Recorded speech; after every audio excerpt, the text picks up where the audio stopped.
최근에 이런 그 금융시장 불안 이 부분이 지금 조금씩 기사 언론들이 나오고 있긴 한데요. 지금 교수님 말씀하신 것처럼 이미 올 초부터 그리고 일부 지방 내지는 수도권의 금융기관 쪽에서의 부실은 더 심각하다라는 걸 이미 올 3월 그건 때쯤에 왜냐하면요. 네, 듣고 계셨군요. 부동산이 살아나야 되는데 살아난 것 같지만 시청자분도 아시겠지만 뭔가 이상하잖아요. 네, 실제 상가하고 상가. 상가 같은 것도 이금융권에서 PF 대출 해주잖아요. 그렇죠. PF 그런 것들은 지금 막 거의 뭐 스톱인가 봐요. 아, 얘기가. 네, 네. 그 상가도 있고 주거용도 있는데 네. 이금융기관들이 일금융기관에 밀려가지고 음, 주거용 아파트보다는 상가나 오피스텔, 지식산업센터 이렇게 비주거용의 대출 많이 해줬어요. 그럼 이런 현장들이 문제가 되는 거예요. 네. 이런 부분은 좀 조심해서 접하셔야 될 것 같아요. 알겠습니다. 자, 이 자연스럽게 지금 부동산 말씀을 주셨는데요. 네. 부동산 말씀을 좀 저희가 좀 짚고 얘기해 주셔야 될 것 같은데 최근에 뭐 이제 최근도 아니죠. 이제 전세 사기가 지금 올 지금 상반기 내내 네, 지금 예. 많은 분들이 피해를 입고 힘들어하시고 또 이미 작년부터 그런 경고와 우려도 나왔던 그 역전세나 예, 이 예. 부분들 이제 본격적으로 좀 계속 그렇죠, 그렇죠. 지금 드러나고 있고 또 이제 아마 올 하반기 또 뭐 8월 달, 7월, 9월 달 또 뭐 그런 얘기들이 지금 나오고 있는 네, 상황에서 추경호 장관이 최근에 엊그제 뭐 그런 얘기를 했어요. 뭐 착한 임대인의 상대로 해서 뭐 DSR 완화. 네, 네. 쉽게 말하면 좀 그 부족한 부분을 정부가 대출해주겠다. 대출해주겠다라는 식으로 또 얘기를 해가지고 또 원희룡 장관은 또 뭐 또 다른 네, 다른 뭐 멘트 반응도 하고 또 김주현 금융위원장도 뭐 이런저런 얘기도 하고 그랬던데 맞아요. 어떻게 보십니까? 그 우리 추경호 장관이 제가 볼 땐 그 다른 방송에서 말씀드렸는데 이 양반은 국민을 위한 경제 부총리가 아닙니까? 정책을 피는 게 아니고요. 네. 일부 어떤 계층을 위해서 대놓고 하는 스타일이에요. 제가 보기에는 그분의 발언들을 15년 전 론스타 사태부터 더듬어 보면요. 아, 네. 그분은 다주택자 자유주의자예요. 다주택자. 제가 칼럼도 몇 개 봤거든요. 다주택자 자유주의자. 우리 시청자분들은 옹호주의자죠, 쉽게 말하면. 다주택 시청자들은 옹호주의자. 이제 바쁘셔서 잘 모르시겠지만 저는 추경호 장관의 어떤 행보나 네. 어떤 이런 걸 봤을 때 좀 의심스러운 부분이 많았던 사람이에요, 개인적으로. 저분이 그래 그래도 총리가 되셨으면 국민을 먼저 생각하겠지라고 기대도 했어요, 제가. 근데 실제로 지내보니까 전혀 제 기대는 아닌 것 같습니다. 표현 중에 선의 임대인이라는 표현 자체도 그거 말장난이지 않습니까? 네. 한 나라의 수장이 전세 사기 말씀하셨잖아요. 역전세로 인해서 전세 사기 피해자 극단적인 그분들이 나올 때는 맞습니다. 한마디도 없고, 네, 네. 그러니까 극과 극이잖아요. 국가의 수장이라는 것은 전체 국민을 바라봐야 되는데 네. 이 양반이 하는 행보를 보면 거의 뭐 100% 네. 다주택자, 건설사 이쪽 얘기만 해요. 음. 한 번도 적극적으로 얘기했다. 그거는 이제 굳은 거는 국토교통부장한테 넘기고, 그죠? 네. 원희룡 장관 얘기하잖아요. 네. 그러니까 원희룡 장관이 이번에 약간 다른 뉘앙스를 취했잖아요. 네, 맞습니다. 그건 뭐냐면은 임대인을 DSR을 풀어준다는 것은 이게 문제가 되는 걸 하나 말씀 올리면 제가 한국은행 보고서가 나왔잖아요. 디테일한. 네, 네. 저는 네. 이제 전체 흐름상 시장상에서 역전세가 날 거라고 얘기를 드렸던 거고 그 금융 한국은행이 이런 저뿐이 아니라 많은 전문가 얘기를 듣고 보고서를 작성한 거예요. 네. 전수조사했습니다. 제가 확인해봤습니다. 아, 네, 네, 네. 한국경제국 통계담당 그 과장님하고 직접 통화했는데 네. 만드신 분하고 그 통화를 해서 확인할 겸 또 비하인드가 있는지 좀 알고 싶어가지고 네. 했더니 그게 이제 보고서에 나와 있는데 보면 200만 가구 대상이에요. 아, 네, 네, 네. 그러면 전체 총액은 더 많아지겠죠. 그렇습니다. 그래서 그러면 어느 정도 레귤러로 보시냐 했더니 323만 정도가 정상인데 일단 전수조사가 안 되고 200만 갖고 뽑은 거다. 그러면 그래도 추가될 가능성이 높은 거죠. 엄청난 거죠. 200만 그럼 가구. 30% 이상 더 업이 돼야지 맞는 거죠. 네, 그러면 네. 발표가 102만 6천 가구가 위험 가구라고 했단 말이에요. 그렇습니다. 위험한 가구라는 거 중요한 100만 거. 가구가 넘다고 네, 나왔습니다. 네. 102만 가구네. 그 중에 수도권이 한 70만가 되거든요. 근데 거기에 이제 1.3이나 4를 더 곱해야 되잖아요. 왜냐하면 그렇죠. 30%. 모수가 작으니까. 네, 200에서 323만이니까. 그래서 7천만 원 평균이 돼가지고 계산해 봤어요. 7천만 원. 왜냐하면 추경호 장관이 DSR을 뭐 완화하니 뭐 이상한 네. 이상한 진짜 생뚱맞는 얘기를 하니까 그러니까요.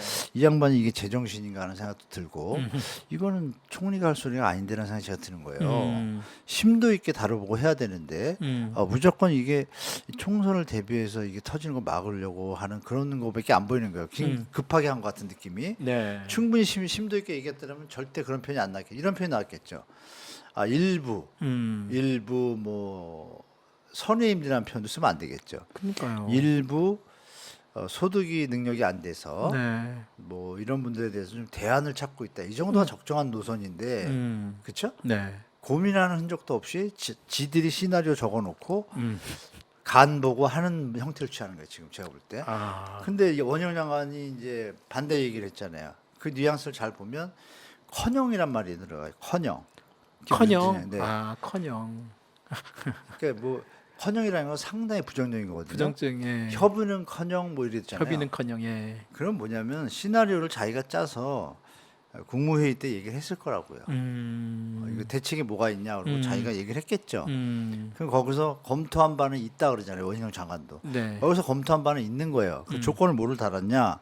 대상과 시기와 뭐 이런 거를 상세하게 하지 않으면 해야 된다고 얘기한 거예요. 네, 근데 네, 네. 그거에 대해서는 안 했다는 얘기예요. 협의 자체 안 했다는 거죠. 그러면 분명히 우리가 유추할 수 있는 거죠. 그 전에 검토할 때 누군가 대안을 내놨을 거고 추경호겠죠.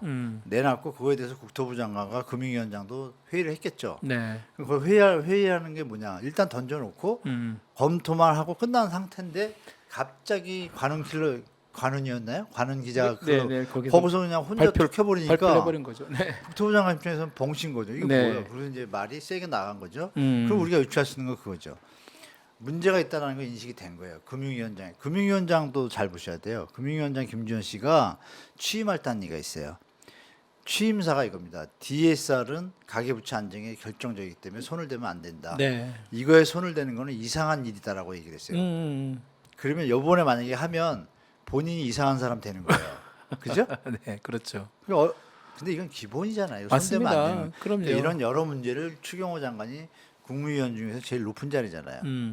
갑질했다고 봐요, 저는 솔직히. 갑질하니까 을 같지 않은 갑이잖아요. 국토부 장관도 한 말씀 하신 거고. 네. 그래서 제가 계산해 보니까 7천만 원이겠잖아요. 네. 7천만 원이 100이만 가고 하면 70조예요. 70조. 근데 아까 말씀드린 323만으로 가면 곱하기 더 들어가야 되죠. 한 1.5배 이상. 100조예요, 100조. 100조 원. 기본이 그럼 100조가 투입이 돼야 되는데 야. 이게 무슨 말도 안 되는 소리. 그러니까 결론은 이게 뭐냐? 원희룡 장관 워딩이 맞는 거예요. 구체적 대상과 시기와 조건이 검토를 해야 되는데 그게 아직 안 됐다는 얘기가 맞는 거예요. 그러면 제가 굳이 해보니까 이거밖에 없어요. 은퇴를 했는데 네. 이거밖에 선의임 대인이 없어요. 그 사람 말에 따르면 네, 네. 은퇴를 해서 소득이 없는 상태 이분들에 대해서는 좀 완화해 주겠다 이 소리 같은데 그러면 우리가 생각해 볼 게 하나가 있죠. 그러면 전세 보증금이 5억이다가 10억이 됐잖아요. 네. 그 5억을 어디다 썼습니까? 그러니까요. 그분들은 5억을. 은행에 둬서 예금이자 받았으면 예금이자 잘 받아먹고 그러니까. 돌려주면 되는데 그렇죠. 이게 무슨 선의임 대인이에요. 그래서 제가 볼 때 이거 만만치 않을 거예요. 그래서 일부 또 언론들이 나쁘죠. 갑자기 뭐 DSR 완화된다 막 전혀 일반 우리 수요자들은 상관없는 범위인 거예요. 그래서 맞습니다. 시청자분들이 파악하시는 거죠. 아 이거 다 그냥 헛소리 수준이다. 음. 일부를 해주려고 하는데 문제가 있다는 거를 정부도 알고 있다. 그래서 해준다 그러면 비판에 휩싸일 거고 휩싸이면 총선에 도움이 안 될 거고 좀 난항이 예상되지만 그래도 할 것 같아요. 그동안에 이번 정부의 어떤 행보를 보면 국민을 보지 않고 하잖아요. 그래서 네, 국민을 보지 한다고 했을 때는 이제 좀 축소돼서 네. 말씀드린 은퇴자들 명분 삼겠지만 그것도 뭐 언론들이 뭐라 그럴까요? 같이 빨대 꽂아서 도와주면 물마되는 것 같지만 요새 유튜브가 발전이 많이 됐잖아요. 네, 네. 진실은 이제 제가 드린 말씀처럼 정말 웃기는 짓이라는 게 나오겠죠. 네. 교수님이 적극적으로 말씀을 많이 주시고 또 저희 뭐 방송 포함해 가지고 많이 말씀을 해주셔야 될 것 네. 같은데 정말 추경호 장관 정말 뜬금없는 그 선의의 네. 그 임대에 한해서 DSR 규제를 완화한다는 그 말 자체가 정말로 얼마나 많은 사람들에게 그리고 또 그 자체가 아까 말씀하신 언론들 또 잘못 이게 전달되는 과정에서 많은 사람들이 이거 다 풀어주고 나도 뭐 이렇게 할 수 있는가 막 그런 이상한 그렇죠. 시장에 착각을 일으키고 맞습니다. 왜곡시키고 이렇게 된 것 같습니다. 근데 그래서 정말 아까 말씀하신 것처럼 처음에 얘기했던 수준만큼은 아니더라도 어떤 식으로든 아마 그 최근에 이런 역전세액 이런 갭에 대한 어떤 그 일부 집가짐인 사람들의 네. 어떤 그런 전세 그 보증금에 대한 어떤 차익을 뭐 대출 과정에서 좀 더 완화해서 뭐 더 해줄 수 있는지는 모르겠으나 그게 말씀하신 것처럼 아니 그게 말이 됩니까? 말이 아니 국민 세금이잖아요. 국민 예? 세금이죠. 그죠? 네. 국민 세금을 왜 자기 마음대로 쓰고 싶은 데 써요? 네. 국민들의 여론을 듣고 음. 국민들 전문가들의 어떤 반응을 보면 보이잖아요. 네. 그러니까 제가 볼 때는 좀 너무 앞서 나가지 않았나 추경호 장관이. 그렇습니다. 뭐 물론 이런 말을 할 수 있겠죠. 경착륙을 막기 위해서 맨날 쓰는 그 선의 코스프레. 네. 그게 선의가 아닙니다. 제가 볼 때. 좀 너무 걱정됩니다, 솔직히. 예. 그렇군요. 아 이럴 수도 있어요. 이거 IMF하고 OECD에서 하지 말라고 경고한 거잖아요. 아, 이런 거 네. 하지 말라 그랬거든요. 아, 있는 아니, 자를 근데 위해서 과거에- 네. 아니 최근에 다 그랬잖아요. 아, 그게 작년에도 2번 경고 받았고 올해 3월 초에도 경고 날라왔고 이코노미스트도 이제 신문에다 대놓고 경고하고 경고가 많아요. 그거 모아두고 있는데 그 내용이 그거예요. IMF 총재도 얘기했거든요. 겨울기 총재도 딱 짚지는 않았지만요. 뭐 한국, 호주, 캐나다를 대상으로 한 뉘앙스의 발언을 했어요. 일부 그런 나라들 가계부채 많은 나라들은 절대 부자들 위한 정책을 하면 큰일 난다. 하면 안 된다. 그러니까 버티는 거 있잖아요. 이 거품을 유지하면 안 된다 그 소리예요. 그걸 그대로 받아들여야 된다. 그 침체 배탈이 났으면 설사 할 각오를 해야지. 그거를 막 막고 억지로 가면 안 된다고 얘기 다 했단 말이에요. 그럼 전화 올 거야 아마. 왜 그러냐 니들. 그죠? 조금 지나면 올 수 있잖아요. 야 그거 그렇습니다. 위험한 거라고 전화 오겠죠? 네. 뭐 그렇게 좀 생각합니다. 네. 자, 예. 이어서 네. 그렇게 지금 아까 그 추경호 장관이 그런 발언이 나오는 여러 가지 배경들 중에 하나가 네. 그런 최근에 그런 그 집값 하락 국면과 그다음에 전세값 이런 하락이 역전세, 계속 예. 그렇게 같이 묶였는데 서울 지역에서는 지금 이번에 뭐 여러 가지 이런 자료들이 막 나옵니다. 그러면서 지금 어제 그제 나온 자료에도 서울 아파트 값이 5주 연속 지금 상승하고 있다. 네. 지금 뭐 이런 가지고 또 언론들이 또 대서특필을 하고 맞아요. 있습니다. 예. 하고 있는데 최근에 또 우리 교수님은 그런 일부 한국부동산원 그게 이제 네. 사실상 우리 국가 그 부동산 통계 중에 핵심인데도 예. 그 부분에 굉장히 적극적으로 좀 문제 제기를 좀 해오고 계시고 또 하셨는데 맞습니다. 어떻게 보십니까? 이번에 지금 이 서울 아파트 값이 5주 연속 상승 뭐 이런 내용에 대해서 먼저 이거부터 말씀드릴게요. KB 통계부터 말씀드릴게요. KB 통계, 네. KB KB 부동산, 네. 통계는 5월 마지막 주에는 상승 그러니까 하락폭을 줄인 거죠. 하락. 0.03 마이너스 이 정도 됐다가 네네. 6월 첫째 주는 2포인트 늘어났어요. 0.05로 네. 마이너스가 하락폭이 확대가 됐어요. 아 하락폭이? 네, 근데 말씀드린 것처럼 부동산으로는 계속 올라가고 있어요. 음. 그래서 올라가기 전에 서초구 있잖아요. 네네. 서초구가 지금 5주 연속 상승이거든요. 5주 연속 상승. 네. 그러면서 평균을 0.03으로 잡았단 말이에요. 5주 연속 서초구, 용산구 두 개 군가 더 상승 기류가 있다는 걸 넣어서 했어요. 그래서 제가 데이터를 팩트 체크를 해봤죠. 네. 해봤더니 서초구가 4주, 5주 동안요. 요번 주 빼고 그 네. 기사 나오고는 조금 거래는 거의 없는데 상승 거래가 있어요. 비율로 따지면 네. 그 전에 4주 동안요. 서초구에 거래된 걸 다 전수조사를 하니까 네. 하락 거래가 70%인 거예요. 교수님께서 4주 동안에 서울 서초구에 네, 거래 서초구를 자꾸 올린다고 자꾸 쓰니까 내가 볼 때는 아닌데. 음. 그래서 그거를 이제 부동산에 문의를 한 겁니다. 도대체 통계를 어떻게 내시길래 물론 옛날부터 문제는 있었어요. 네네. 어떻게 내시길래 이렇게 민감한 시기에 네. 10억짜리가 0.04면 30만 원 오른 건데 30만 원 오른 거죠. 그걸 네. 가지고 지금 시장을 네. 팩트 체크를 해보니 하락이 더 많은데 네. 어떤 통계 방식을 썼길래 이게 이렇게 나오냐. 그 월간 동향은 내가 알기로는 재본수 지수를 쓰는 걸로 아는데 어떤 걸 쓴다고요? 월간 이런 동향은 반복 매매 모형 통계 방식이 통계 있어요. 방식을 네. 네, 하여튼 표본이 확실해야 되잖아요. 근데 주간 동향은 표본도 확실하지 않고 이런데 어떻게 함부로 이렇게 올렸다고 쓰냐. 근거를 대달라 그랬죠. 네. 처음에 과장님하고 통화했어요. 한국 부동산의 과장님께서 네, 네. 대리님부터 출발해서 천천히 다 가. 네, 네. 과장님이 그러시는 거예요. 일단 표본을 가지고 하는데 네. 거기에 이제 뭐 애초에 이 통계 방식을 지정을 받거든요. 네. 통계청장한테 받을 때 뭐 매물의 현황이나 다른 시장 현황도 약간 가미하겠다는 걸 넣었나 봐요. 근데 그러면 팩트를 벗어나면 안 되잖아요. 그렇습니다. 그러더니 말 중에 이제 표현 중에 완벽하지 않다는 걸 스스로 얘기하더라고요. 아, 과장님이. 네. 그래서 아 그러면 국민들을 위해서 좀 신뢰도 있게 갑시다. 나도 아는 거 협조해 드릴 테니. 네. 그랬더니 아 그럼 좋을 것 같습니다. 그래서 그럼 좀 얘기해 달라. 뭐 어떻게 하는지 좀 정확하게 좀 얘기해 달라 그랬더니 과장님이 아 저기 이거는 저 윗분한테 보고를 드리고 네. 협의를 거친 다음에 말씀을 드리니까 이렇게 얘기를 하시는 거예요. 그래서 아 그러세요. 좀 난처하시면 그러면 부장님한테 네. 통계부라고 있어요. 통계부. 통계부. 주택 통계부라고. 네. 부장님한테 국이라고도 하는데 그 저한테 그 회신 좀 부탁드린다. 네. 방송에 해놨기 때문에 회신이 없으면 음. 조금 불편할 수도 있으니까 그래서 네, 전화가 네. 왔어요. 어. 왔는데 제가 방송에서 못 받았다가 다시 전화해서 통화가 됐어요. 그랬더니 음. 그분이 그러시는 거예요. 부장님이 아 통화가 엇가서 못 받는데 이제 통화했네요. 그랬더니 아 예. 그래서 제가 그럼 회답을 달라. 네. 그 과장님이 그러시는 거예요. 부장님이 회신하신다고. 음. 이제 통화가 됐잖아요. 그럼 얘기를 하잖아요. 근데 얘기하는데 팩트가 이제 자꾸 빗나가는 거예요. 그러니까 부장님 좋게 얘기하시는 거예요. 실거래가를 기본으로 하는데 또 뭐 매물이 감소한다든지 뭐 이런 얘기를 듣는 거예요. 그래서 제가 그랬죠.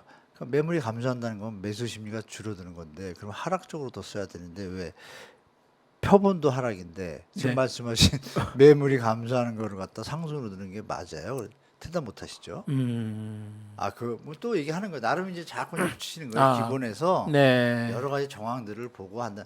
근데 그 정황이라는 것은 자의적인 게 들어가는데 지금 이렇게 민감한 시기에 모든 국민이 지금 주택 가격이 어떻게 되는지 쳐다보고 있는 때에 네. 부동산에서 이렇게 불확실한 걸 하면 시장에 문제가 돼. 특히나 언론들이 이거를 갖다 악용하지 않냐. 주택 가격 오른 거로. 물론 입장은 안다. 공무원이시니까. 네. 그렇게 돌려서 말씀을 드렸죠. 그래서 네. 그때 유선상으로 설명을 계속하다가 자꾸 이제 팩트에서 깨진다기보다는 미스가 나니까 네. 아, 유선상으로 설명드리기는 한계가 있고 이러길래 제가 그랬죠.